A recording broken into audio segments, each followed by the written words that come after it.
only obviously the biggest fight of Terence Crawford's career, but in a career that's filled with almost nothing but huge fights, this is the biggest fight of Canelo Alvarez's career. A lot stronger, and I think he's going to have better endurance.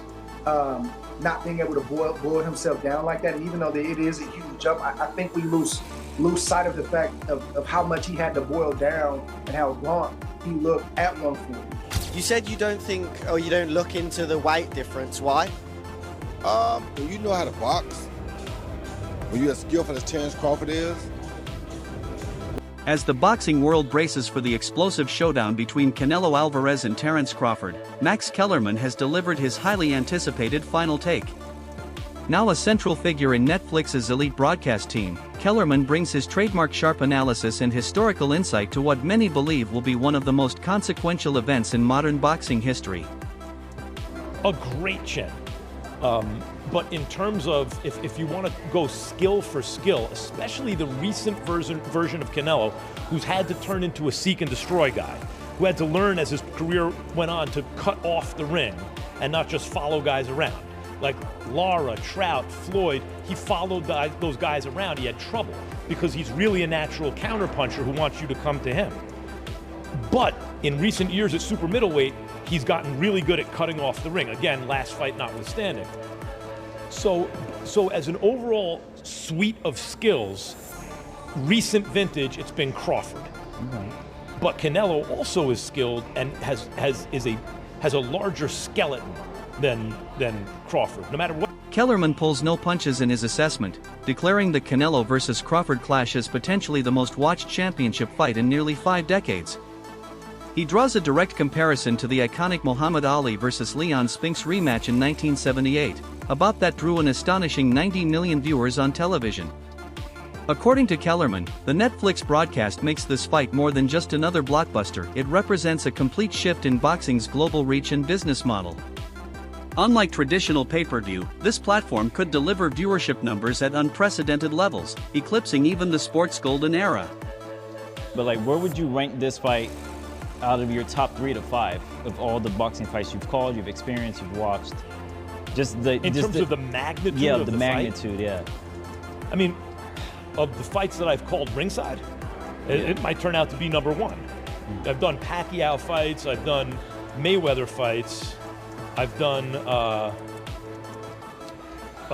Anthony Joshua against Klitschko, those are big fights, but this will, listen, because of Netflix, this will be the most watched fight, championship fight, in almost 50 years.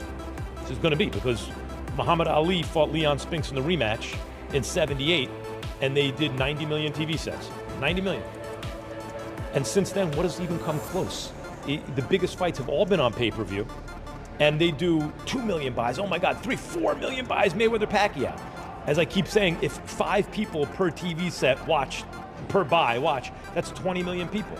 This is going to do multiples of that.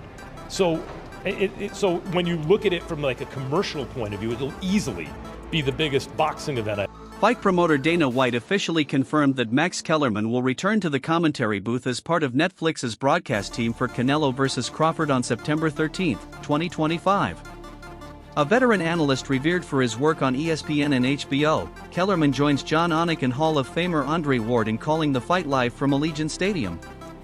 This marks a major comeback for Kellerman to televised boxing, and he has described the event as the perfect storm. He emphasized that both fighters stand among the very best pound-for-pound athletes of this era.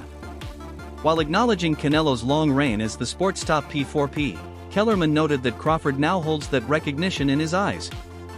He highlighted how incredibly rare it is for 2 men of such historic standing to collide, reminding fans that in over a century of boxing, only 25 to 30 fighters have ever been regarded as true pound-for-pound number ones, and both Canelo and Crawford are part of that exclusive group. Bring up the first member of our broadcast team. He is the best boxing analyst in the sport. Ladies and gentlemen, Max Kellerman.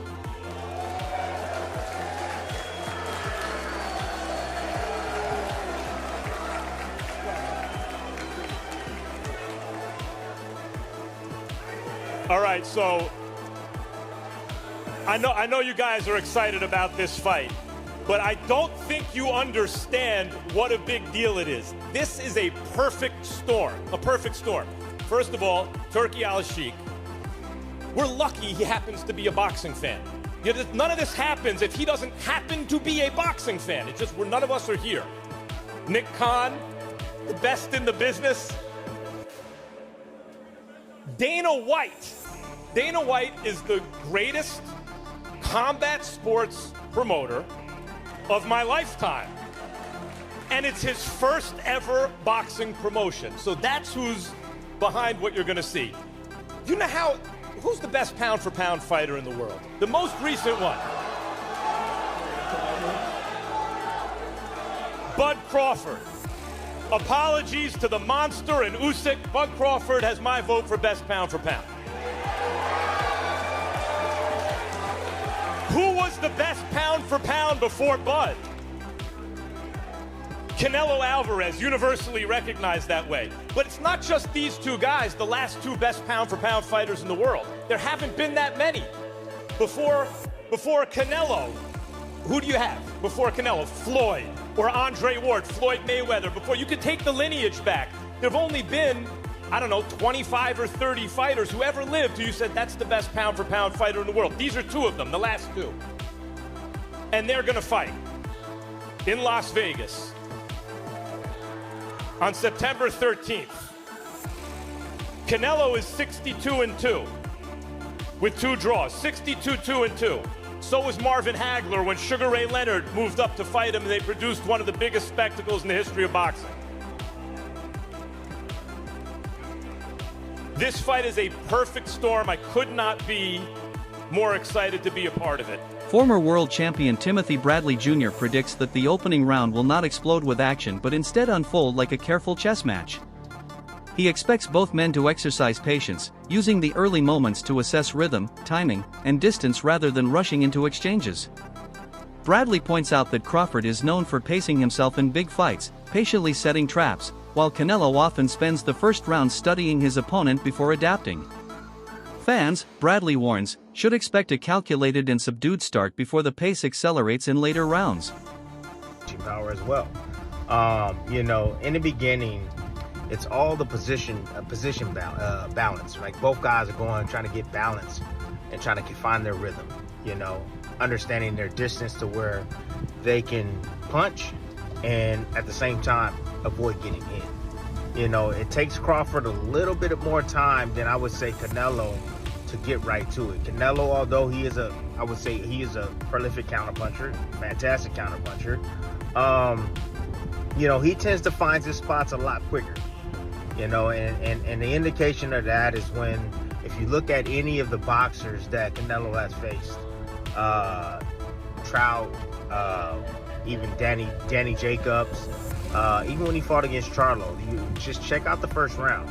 He usually takes off, just feels the power, cruises, see what these guys know, couple of feints, level changes, gathering information, right? Crawford does the same and similar things. So I think the first round's gonna be a real calm and cautious round by both fighters. But in the second round, Canelo's gonna start applying that pressure. Pre-engagement with Crawford is a little bit more difficult than a Charlo, okay? And let me explain this. So pre-engagement is the movements before you get into that sweet spot, which is mid-range, to be able to let your hands go, right? Both guys are trying to counter each other's movement. Both guys are looking at each other's, hands, trying to anticipate what they believe is going to come next. During those periods right there, Crawford is one of the best at it, okay? Because he's smart, he's cerebral. Like a fighter to a fighter, we can feel when another fighter is WBC lightweight champion Shakur Stevenson remains firm in his belief that Terence "Bud" Crawford will not only beat Canelo but may even stop him. Stevenson has long praised Crawford's rare combination of speed, ring IQ, and adaptability, particularly his southpaw stance, which he says gives him a decisive edge. As far back as 2021, Stevenson boldly predicted that Crawford would cook Canelo, suggesting a dominant, possibly one-sided display. To this day, he has not backed down, maintaining that Crawford's precision and versatility make him the logical favorite in this monumental clash. Canelo. I think he's gonna cook him. I think, Canelo a hell of a fighter, but I think Bud just got all the tools to beat him. Yeah. You don't think the weight difference is gonna be too big of an advantage? I think y'all make that something, in certain fights, Boxing makes it something, not us. like if this was like a Benavidez, he's actually a lot bigger than Bud, so that would like apply. But I feel like with Canelo, he's like physically kind of big, but like height-wise, he's kind of small. So I don't think so. No, I think that's possible. Like I'm not saying that it's going to happen, but I think it's a possibility if Canelo gets to acting out of line and not. Crawford's unanimous decision victory over Israil Madrimov at 154 pounds was more than another win, it was a transformation of his legacy. By claiming the WBA junior middleweight title in his divisional debut, Crawford became a four-division world champion and the first male fighter of the four-belt era to achieve undisputed status in two different weight classes, super lightweight and welterweight. This historic achievement underscored his adaptability and sustained dominance. Against Madrimov, a naturally bigger and physically imposing opponent, Crawford relied on accuracy, patience, and superior ring IQ to neutralize size and strength. The performance reassured fans that Crawford isn't merely surviving as he climbs divisions, he's thriving. The win solidified his reputation as one of the sport's most versatile and dangerous fighters across any weight class. August of 2024. He spent from 2018 until August of 2024, right? 6 years at 147, okay? And he's had 8 fights at 147, all knockouts, and 1 fight at 154, which was a unanimous decision over Israil Madrimov. So you can make a case he's actually a welterweight jumping to 168. But he did make a pit stop at 54 and became a champion. So we have to acknowledge that because that goes into his accomplishment bag. That makes him a 4-division champion. So the concern is Terence Crawford jumping up in weight. This is a weight class that Canelo Alvarez has now been in since 2020. He's been at this weight for 5 years when he made his debut against Caleb Smith. But remind you, he fought against Danny Jacobs at 160 in 2019. Then in November of 2019, he jumped to 75 and fought Sergey Kovalev, then came back down to 68. So it's doable, right? But with that said, everybody's concerned with the weight and how Terence Crawford puts on the weight. So let's explain it. As you see the new photos that Terence Crawford has leaked, Terence Crawford has lean bulks, okay? As you see here, Terence Crawford there, right? He has lean bulks, okay? He put the bulk on in his weight, in his legs, and in his shoulders to be able to take the punch. Trainer Dave Caldwell highlighted Crawford's unique style, especially his ability to switch seamlessly between stances and use his footwork to control distance. Caldwell believes Crawford's underrated leg movement allows him to create angles, frustrate opponents, and dictate tempo.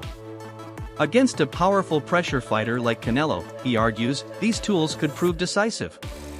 If Crawford can stay mobile and avoid being cornered, Caldwell insists he has everything needed to outmaneuver Canelo and score points consistently. The fight got made, I've always fancied Crawford. I just think he's different. I think there's something about him. I think if you add what Crawford's good at, his brain, he can switch, he's very good as a southpaw. His judgment of distance is fantastic, his punch picking is fantastic, he's got good legs. When you add what, and he can pop. I mean, listen, I'm not saying he's got the power to hurt Canelo, but he might have the power to surprise Canelo a little bit and just sting him and just. But when you look at what Crawford does well, and then I look at this version of Canelo, as Canelo's got on, his punch rate's gone down. His feet have never been the fastest, but he's always had good placement of feet. His feet aren't the fastest, and he loads up. He loads up, and he don't really like boxing at a pace. So I kind of look at that and I think I think Crawford can manage his way through the fight to win it on points. I think he can manage moments, tough moments. When Canelo detonates a big shot on him, he's going to know about it because Crawford's been out before. When Crawford gets hit, he does get hit. That's why he's exciting. But he does get hit. So that means that Canelo could land on him. I just think that Canelo will land a bomb and Crawford knows enough to tie up, to get off at an angle. Veteran trainer and analyst Teddy Atlas weighed in on Crawford's psychological edge, remarking that Crawford hasn't learned how to lose yet. He described Crawford's mindset as one of unshakable confidence, built on resilience, adaptability, and a refusal to accept defeat. Atlas believes this mental toughness, combined with elite speed, defensive skills, and versatility, gives Crawford an intangible advantage that transcends physical talent. It's this belief in himself, even under the most intense pressure, that Atlas says makes Crawford extraordinarily formidable. Crawford, his composure going to be like the moment a punch lands on him from Canelo. Are you kidding me? Take that question back. Yeah, why? Because you're talking about Crawford. He's the weight classes. The most composed guy. What, you don't think he'll be prepared? You think it'll be a shock to him? No. You think it'll be, oh my God, I didn't realize what I was getting myself into. That ain't happening with Crawford. Yeah. He knows exactly what he's getting himself and why. He's the one looking for it. He don't have nobody with a gun behind him saying you got to go do this. He's the one. And look, it's a tremendous challenge because Canelo's a tremendous fighter and bigger and strong, and he can obviously he can punch and he can time you and he can do all the things that have made him so special. There's no doubt about it. But we're forgetting about those things I just talked about with Crawford just because he's smaller. We're forgetting that. He'll come up with a game plan where he won't let the other guy use the sight. Do you remember somebody named Manny Pacquiao when he was making his bones, the first time he hit the big stage? He got all these great fighters here. It was with a guy named Oscar De La Hoya, a hell of a fighter. And everyone said, oh, it'd be too small for him. And then I said, I gotta say, I got one right. I said, how about Manny's going to be too fast for him? Oh, Teddy, guys, how about he's going to be too quick? How about he's going to be like a couple of those mosquitoes and gnats at a barbecue and disrupt the whole damn barbecue? How about that? Oh, how about Crawford disrupts the whole damn barbecue? The debate around Canelo Alvarez often swings between extremes. Some critics question the quality of his opponents and accuse him of seeking catchweight fights or safer matchups, while others celebrate his accomplishments without scrutiny. Canelo himself has pushed back, defending his resume by arguing that true blockbuster fights require two willing fighters. Too often, he claims, opponents step into the ring merely trying to survive rather than to win, which skews public perception of his dominance. It's just a fact. Canelo has fought the who's who, sure. Were all of them in their prime? No, but that's not his fault. He moved up in weight to fight some people. He sought out difficult opponents and matchups. You know, same way he was like, oh, Floyd didn't necessarily fight some of the best names in his resume at the best time in their career. Not his fault. Floyd went up and sought people out. So Canelo's sitting there like, yeah, I don't give a shit. And he's pretty much the only guy that can really say that, right? I feel I'm the best, and that's it. I don't focus on if the people say or put me in the first position, I'm the best. I feel I'm the best. I'm doing because I love boxing. I call Canelo out because, like I said, he the last great fighter amongst the era that surpassed us. This is my mega fight. This is my moment. You didn't have much interest in this Crawford fight. You were saying that there wasn't much in it for you, and you pointed out that people will say that he was too small. What changed? I think he's one of the best fighters for more fun. No, he accomplished a lot of things too. Mexican with the American fighter is always big. When he fights you at Allegiant Stadium, Canelo's like, I knew the money was crazy. That's why he's like, yeah, I knew that the Mexican fighter versus the American fighter. Canelo can draw Allegiant Stadium. That's what it is. I mean, yes, there's the element of greatness involved as well. But Canelo knew he was getting a bag for this. Canelo knew that Terence had to do all the difficult stuff. Let's be honest about it. This is why I favor Canelo in the... For Max Kellerman, the impending battle with Terence Crawford represents not just another career highlight for Canelo, but the defining fight of his entire legacy. While Canelo has already secured his place in the Hall of Fame with world titles across multiple weight divisions, Kellerman insists that none of his previous victories carry the same magnitude as facing Crawford, the undefeated technician seen as the ultimate test of skill and adaptability. In his view, a victory here would elevate Canelo into an untouchable realm of greatness. A loss, however, would leave lingering doubts about whether he could conquer boxing's most ultimate challenge. About Canelo is he's been in a million big events. And I'm going to ask him about this just between you and me when he gets here, don't tell him, but has he ever been in a bigger fight than this one? Is this everyone knows this is easily the biggest fight of Terence Crawford's career. But has he ever been in a fight as big as Canelo Alvarez, who's been in a million huge fights? Floyd Mayweather, that was huge and that was Floyd, but he was young then. He was young and he wasn't going to be in front of, 50 million people worldwide. Because this ain't a pay-per-view. This is available to everybody. I think Triple G, those were big fights, but not. And now it comes to you, the fans. Do you consider Canelo versus Crawford the most significant fight of this era? And in your eyes, who holds the edge when the bell rings? Share your thoughts below.